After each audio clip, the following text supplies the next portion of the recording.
میں ٹیکساس کی رہنے والی امریکی ہوں۔ میں جہاں تھی وہاں میں سکون میں نہیں تھی، میں خود کو محفوظ نہیں سمجھتی تھی۔ جب میں عیسائیت میں تھی تو میں نے یہ محسوس نہیں کیا تھا، لیکن اس دفعہ مجھے محسوس ہوا۔ ایک بالکل بے عیب کتاب، ایک ایسی کتاب جو صرف خدا کا کلام ہے۔ یہ لوگ خود کو دن میں 5 دفعہ دھوتے ہیں۔ اس لمحے کے بارے میں خوبصورت بات یہ تھی کہ میں گناہوں سے پاک ہو جاؤں گی اور یہ بالکل فریش سٹارٹ ہوگا۔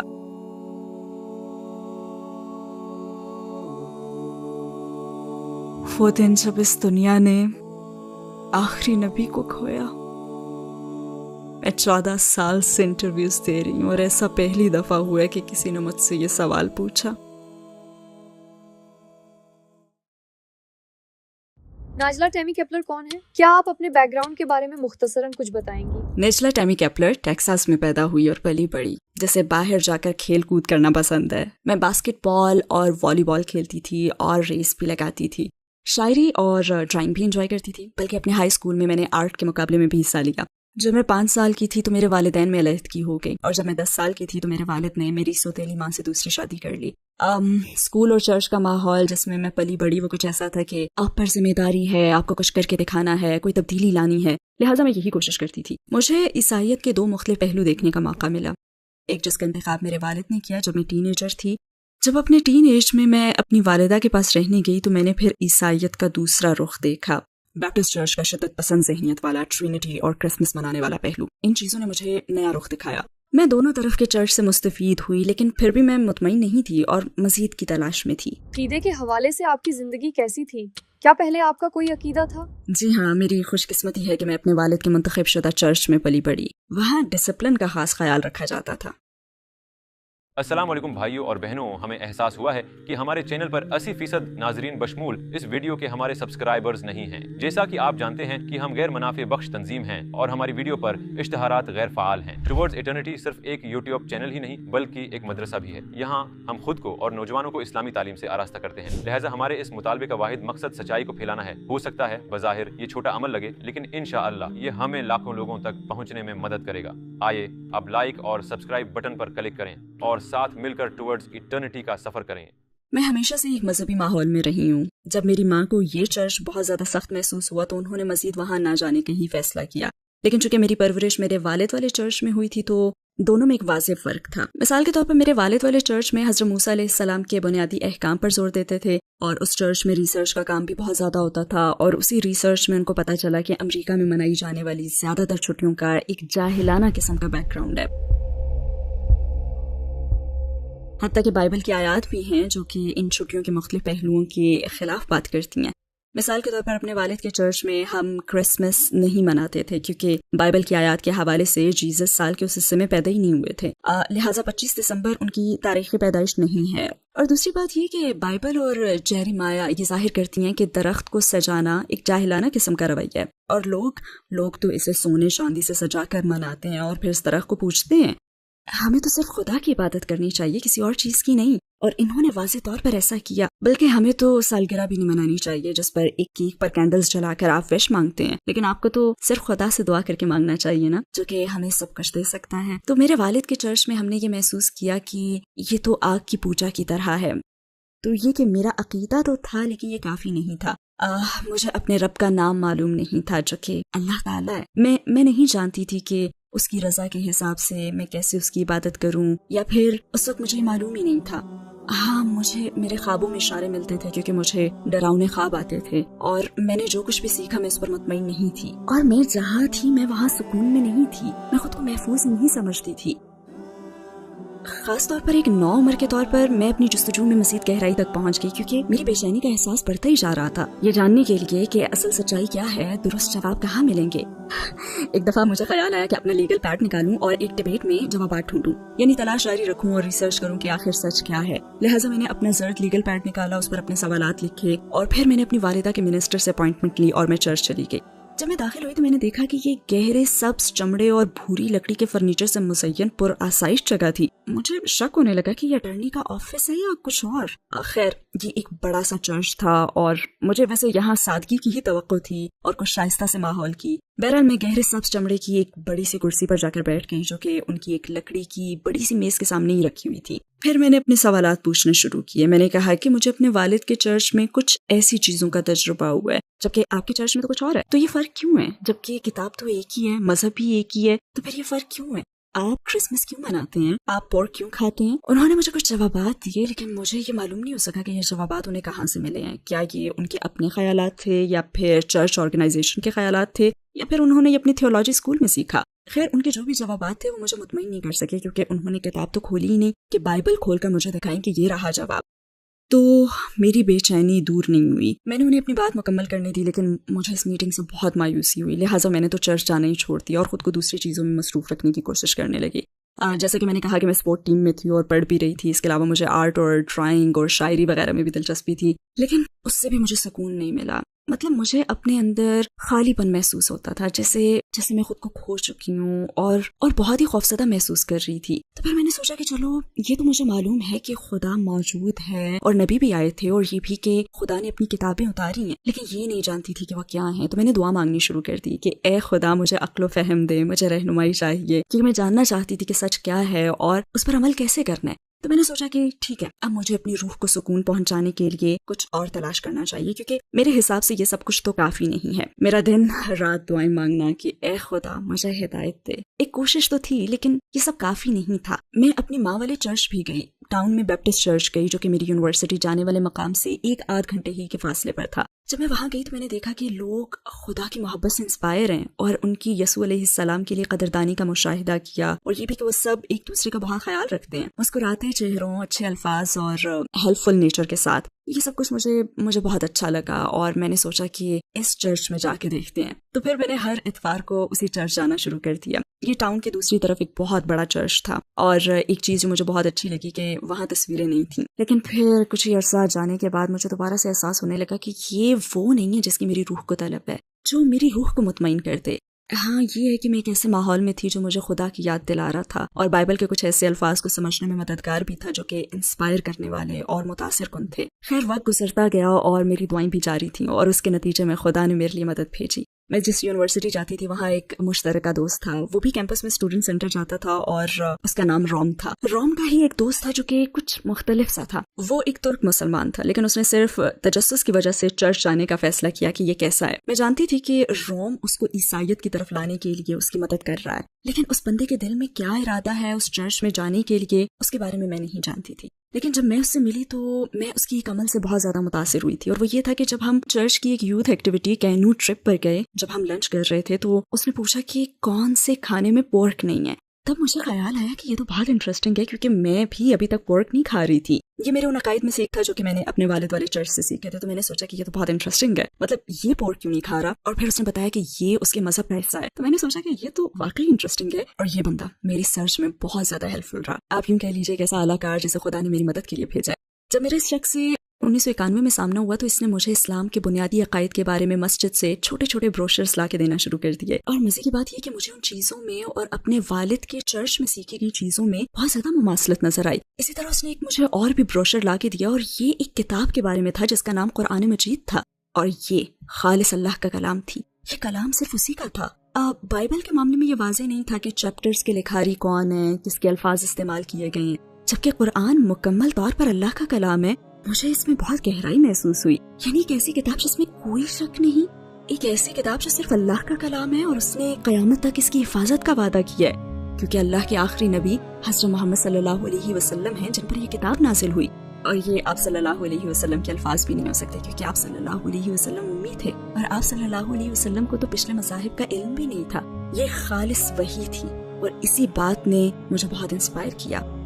और हम इस वक्त 1991 की बात कर रहे हैं, जब कोई इंटरनेट नहीं था और इस्लाम के बारे में इंग्लिश में मवाद तो तकरीबन ही नापैद था। मेरा नसीब ये कि मुझे एक छोटी सी किताब मिल गई, जो कि उसी शख्स ने मुझे ढूंढ कर दी हमारी यूनिवर्सिटी लाइब्रेरी से, जो कि 7 साला मंजिला किताबों पर मुश्तमिल थी, और उसने ये किताब ढूंढी, इमाम नवावीज़ 40 हदीस। और इस छोटी सी किताब को पढ़ने में 2 रातें सर्फ हुई, क्योंकि इसको सरसरी से नहीं पढ़ा जा सकता था। उसने मुझे बताया कि मेरा खुदा कौन है, अल्लाह है। उसने मुझे बताया कि खुदा ने मेरे लिए कौन सा मजहब चुना है। उसने मुझे उन बातों के बारे में बताया जिस पर अमल करके मैं जिंदगी बेहतरीन तरीके से गुजार सकती थी। और اور یہ بالکل سچ تھا. تو یہ ایک بڑا فرق تھا عام دانائی کے الفاظ میں اور حضرت محمد صلی اللہ علیہ وسلم کی احادیث اور قرآن کی آیات کے الفاظ میں. کیونکہ قرآن اور حدیث بالکل سچ پر مبنی ہے اور بہت ہی جامع الفاظ میں، کیونکہ یہ ہمارے لیے ہے. یہ مذہب، اس کی تعلیمات، یہ سب کچھ ہمارے لیے ہے. اور ساتھ کی طرف سے جو سب جانتا ہے، سب جاننے والا، اور خوش قسمتی سے یہ نام میں نے عیسائیت میں بھی پڑھا تھا، سب جاننے والا. لیکن مجھے مکمل طور پر ان معلومات کا علم نہیں ہو سکا جب تک کہ مجھے اسلام نہ ملا. لہٰذا یہ کہنے کی ضرورت نہیں ہے کہ اسی نالج سے انسپائر ہو کر اور طرز زندگی کے بارے میں مزید معلومات حاصل کی جو کہ اس قدر مکمل تھیں کہ یہ ساری دنیا کے مسائل کا حل ہے، یا ہو سکتی ہیں اگر ان پر صحیح طریقے سے عمل کیا جائے. میں اتنی انسپائر ہوئی کہ کچھ عرصے میں مسلمان ہو گئی الحمدللہ. آپ نے اسلام کے بارے میں پہلی بار کب سنا؟ یقین کریں مجھے ٹھیک سے یاد نہیں ہے کہ میں نے اسلام کے بارے میں پہلی بار کب سنا. یہ شاید میری ورلڈ ہسٹری کے ٹیچرز تھے جو پوری کلاس کے سامنے کھڑے ہو کر بہت جوش سے وضاحت کرتے تھے. مجھے مس ولیم ابھی بھی یاد ہے، وہ بہت پرجوش تھیں کہ وہ کلاس کے سامنے کھڑی ہوں اور ایسا کہتی ہیں کہ یہ لوگ خود کو دن میں 5 مرتبہ دھوتے ہیں. وہ وضو کی بات کر رہی تھیں جو کہ مسلمان نماز سے پہلے کرتے ہیں.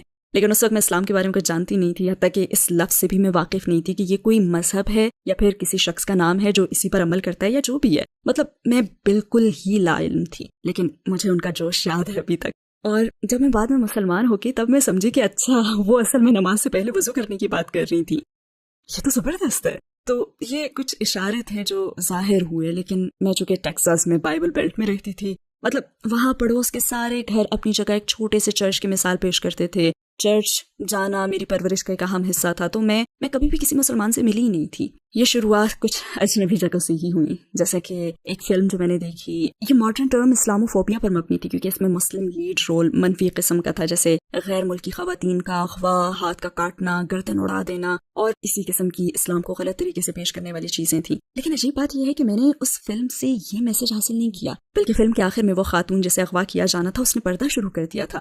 تو اس کا ایسے ڈریس میں تصور بس میرے ذہن میں رہ گیا. اسلام کے بارے میں خاص طور پر ریسرچ کرنے سے پہلے جو شخص مجھے اسلام سے متعارف کروا رہا تھا وہ مجھے با پردہ لباس پہننے کی طرف مائل کر رہا تھا، جیسے کہ ٹائٹ پینٹس اور شارٹ منی اسکرٹس کے بجائے تھوڑے ڈھیلے اور لمبے کپڑے پہنوں، لوگوں کو اپنا جسم دکھانے کے بجائے اپنی شخصیت دکھائی جائے. اور میں نے سوچا کیوں نہیں، یہ تو زیادہ آرام دہ ہے. اس نے کہا آپ کو میک اپ کی بھی ضرورت نہیں ہے. اور پھر ایک دن اس شخص نے کہا کہ کیا آپ کے پاس اسکارف ہے؟ تو میں نے کہا ہاں یہ رہا. اس وقت میں اسکارف فیشن کے طور پر گردن یا کمر کے گرد لپیٹ لیتی تھی. تو وہ مجھے کہتا کہ اچھا یہ ذرا مجھے دیں گی آپ. میں نے سوچا ٹھیک ہے. تو اس نے سوال کیا کہ کیا آپ اس سے اپنا سر ڈھک سکتی ہیں؟ میں نے سوچا یہ بھی کر لیتی ہوں. پھر اس نے سوال کیا کہ اب کیسا فیل ہو رہا ہے؟ اور میرا پہلا جواب تھا کہ ڈفرینٹ. پھر میں نے سوچا کہ چلو یہ بھی کر کے دیکھ لیتے ہیں. اور اس وقت سردیاں بھی تھی تو میرے پاس ایک اچھا بہانہ تھا اسے اوڑھنے کا. میں گہرے سبز رنگ کا اسکارف سر پہ لپیٹ کر ورلڈ ہسٹری کی کلاس میں چلی گئی. میرے ٹیچر آئے، انہوں نے حاضری لی اور میری طرف دیکھا تو کہا کہ آج کچھ ڈفرینٹ لگ رہی ہو. وہ ورلڈ ہسٹری ٹیچر تھے، انہیں پتا تھا کہ مسلمان کیسے نظر آتے ہیں. تو ہم نے اپنی کلاس مکمل کر لی اور پھر میں وہاں سے باہر آ گئی. تو میں نے کہا کہ یہ صرف ایک تجربہ ہے، مجھے مزید سوالات نہیں چاہیے. اور پھر میں مطالعے کے لیے اپنے دوست کے ساتھ لائبریری چلی گئی. ہم دروازے سے گزر رہے تھے اور میرا دوست بہت خوش تھا. اس نے کہا کہ دیکھو مسلمان بھی آ گئے. میں قریب آئی تو اس نے کہا کہ 1 منٹ، کیا یہ وہی ٹیمی ہے؟ خیر وقت گزرنے کے ساتھ جب ہماری اسٹڈیز مکمل ہوئی تو میں نے پردہ کرنے کا فیصلہ کیا. لیکن میں نے اس طرح پردہ نہیں کیا جس طرح ایک مسلمان کو کرنا چاہیے، بس اپنا سر ڈھکنا شروع کر دیا تھا. مجھے اس وقت مکمل پردے کا علم بھی نہیں تھا، مجھے کسی نے بتایا ہی نہیں تھا. تو تھوڑا تھوڑا کر کے میں اسلام میں پردے کے کانسیپٹ کو اچھی طرح سمجھنا شروع ہو گئی اور یہ بہت ہی آرام دہ اور محفوظ تھا. میں نے دوپٹہ پہننا شروع کر دیا تھا. مجھے اسلام کی بنیادی سی نالج تھی، لیکن یہ طے تھا کہ میں اگلا قدم اٹھانے کے لیے تیار ہوں. میں اس عقیدے کو اپنا طرز زندگی بنانے کے لیے تیار تھی. اور خوش قسمتی سے مجھے یہ موقع بھی ملا کہ مجھے امام صاحب کے گھر لے جایا گیا. میں ایک اور شخص کے ساتھ ان کے سامنے بیٹھ گئی جو میری مدد کے لیے آیا تھا، اور اسی نے امام سے گزارش بھی کی تھی کہ میں مسلمان ہونا چاہتی ہوں. امام نے کہا کہ اچھا آپ اسلام کے بارے میں کیا جانتی ہیں؟ مجھے تو جلدی تھی کہ بس میں اپنے عقیدے کا اعلان کروں اور چلی جاؤں، کیونکہ مجھے بتایا گیا تھا کہ بس یہی کرنا ہے جو کہ مسلمان بننے کے لیے ضروری ہے. لیکن امام میرے سے زیادہ دانش مند تھے. انہوں نے یہ جاننا ضروری سمجھا کہ میں جو کچھ کرنے جا رہی ہوں مجھے اس کے بارے میں بنیادی علم حاصل بھی ہے یا نہیں. پھر انہوں نے بیان کیا کہ اللہ تعالیٰ کون ہے. تو میں نے کہا کہ ہاں مجھے پتہ ہے. پھر انہوں نے نبیوں کا پوچھا.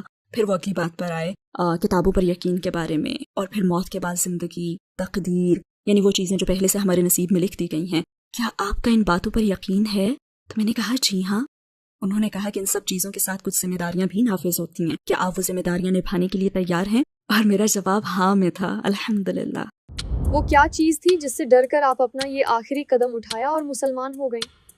دراصل ایسی کوئی چیز نہیں تھی جس نے مجھے مسلمان بننے کے لیے ڈرایا ہو. हाँ, कुछ लोग मेरी सेफ्टी के हवाले से फिक्रमंद थे क्योंकि वो इस्लाम के बारे में मुतासिब थे, तो वो अपने तौर पे मेरी हिफाजत की कोशिश कर रहे थे। लेकिन इस्लाम में मैंने जो भी देखा था कि उनकी इस मुखालिफत ने भी मुझे इस्लाम के इंतखाब ही की तरफ माइल किया, बल्कि मुझे अपने फैसले पर ज्यादा भरोसा हुआ क्योंकि जो मुखालिफत मैंने देखी थी उसकी बुनियाद असल नॉलेज के बगैर थी। इसके बरक्स मैं जो भी करने जा रही थी मेरा उस पर यकीन बढ़ता गया। बल्कि सच्ची बात तो यह है कि इस्लाम का इंतखाब मेरी जिंदगी का वो बेहतरीन फैसला है जिस पर मुझे कभी भी अफसोस नहीं हुआ। इंशाल्लाह मैं इसी रास्ते पर जान दूंगी और इंशाल्लाह मेरी आखिरी सांस भी अशहदु अल्ला इलाहा इल्लल्लाह व अशहदु अन्ना मुहम्मदन अब्दुहु व रसूलुहु पर निकलेगी। इस लम्हे के बारे में सबसे ज्यादा खूबसूरत चीज ये थी जो मुझे बताई गई कि इस अकीदे के ऐलान के साथ ही मैं सारे गुनाहों से पाक हो जाऊंगी और ये एक फ्रेश स्टार्ट होगा। हाँ, इस किस्म की वजाहत का तजुर्बा मुझे ईसाईयत में भी हुआ था, लेकिन जब मैं ईसाईयत में थी तो मैंने ऐसा महसूस नहीं किया था जो इस दफा मुझे महसूस हुआ। आपकी फैमिली और इर्द गिर्द दूसरे लोगों ने आपके कबूल इस्लाम पर कैसा रद्द अमल दिया? क्या अब भी सिचुएशन वैसी ही है? जैसे कि मैंने बताया कि मेरे मुसलमान होने पर कुछ लोग मेरे लिए फिक्रमंद थे और उन्हीं में से एक मेरी माँ भी थी। वो बहुत फिक्रमंद थी क्योंकि उन्हें इस्लाम के बारे में कुछ इल्म ही नहीं था और वो डर रही थी कि मुझ पर तो जुल्म होगा, तो उन्होंने मुझे इस्लाम से रोकने की पूरी कोशिश की थी। लेकिन बदकिस्मती से इस्लाम के हवाले से उनके सारे खदशात बेबुनियाद थे और खुशकिस्मती से मैं ये सब समझने के काबिल थी, तो मैंने हिम्मत नहीं हारी। कई मौक़ों पर तो मेरी बहुत दिल आज़ारी भी हुई थी। एक दफ़ा तो मैंने अपने वालिद को फ़ोन करके कहा कि मेरी माँ मुझ पर भरोसा क्यों नहीं करती। मैं इस मज़हब का इंतखाब इसलिए कर रही हूँ क्योंकि मैं समझती हूँ कि ये मेरे अकायद को मुस्तहकम रख कर मज़ीद पाक करके इसमें बेहतरी लाएगा। तो उन्होंने कहा कि मैंने तुम्हारी परवरिश सही रास्ते पर चलने के लिए की है, अगर तुम्हें ये रास्ता सही लगता है तो जरूर आगे बढ़ो। और इनकी सपोर्ट के बाद तो मैं और भी मुस्तहकम हो गई थी। और पूरी सोसाइटी को लेकर तो मैंने कोई ऐसा मुश्किल वक्त गुजारा ही नहीं क्योंकि लोग अच्छी समझ रखते थे और इस्लामोफोबिया इतना ज्यादा नहीं था। हाँ, ज्यादातर लोगों को तजस्सुस होता था तो मैं उनके सवालात के जवाब देने की कोशिश करती थी। और इसके बाद मुझे हज का भी तजुर्बा हुआ, मक्का की ज़ियारत का। ये थोड़ा थका देने वाला था। सहरा के बीच में ये सब जिस्मानी तौर पर बहुत मुशक्कत तलब था। काबा, वो मकाम जहाँ हज़रत इब्राहीम अलैहिस्सलाम और उनके बेटे हज़रत इस्माइल अलैहिस्सलाम ने अल्लाह का घर तामीर किया, वही काबा जहाँ लोगों को अल्लाह के हुक्म से उस मकाम की तरफ इबादत करने का हुक्म दिया गया, और फिर जहाँ हज़रत मोहम्मद सल्लल्लाहु अलैहि वसल्लम को कुरान मिला। अल्लाह ताला का ये कलाम हज़रत जिब्राईल अलैहिस्सलाम के जरिए इस दुनिया में उतारा गया अल्लाह के चुने हुए बंदे पर, यानी हज़रत मोहम्मद सल्लल्लाहु अलैहि वसल्लम पर, इसी मकाम पर। और मैं वहाँ खड़ी थी। उस वक्त मैं नमाज का इंतजार कर रही थी और मेरे साथ ही एक मिस्री बहन थी, वो एक कुरान टीचर थी, और मेरी बाई जानिब एक अल्जेरियन बहन थी। मिस्री बहन कुरान पढ़ रही थी और उसकी आवाज़ बहुत खूबसूरत थी और मैं सुन रही थी और कुरान में देख रही थी और अल्फाज की खूबसूरती महसूस कर रही थी। हालांकि मुझे कुछ समझ नहीं आ रहा था, मैं बस इधर उधर से अल्फाज को समझने की कोशिश कर रही थी। तभी मुझे ख्याल आया मेरे नबी सल्लल्लाहु अलैहि वसल्लम पर इसी मुकद्दस जगह के करीब नाज़िल हुए थे। मैं इधर उधर देख रही हूँ कि ये कैसे हुआ कि एक टेक्सास की रहने वाली एक मिस्री और अल्जेरियन बहन के दरमियान मौजूद है।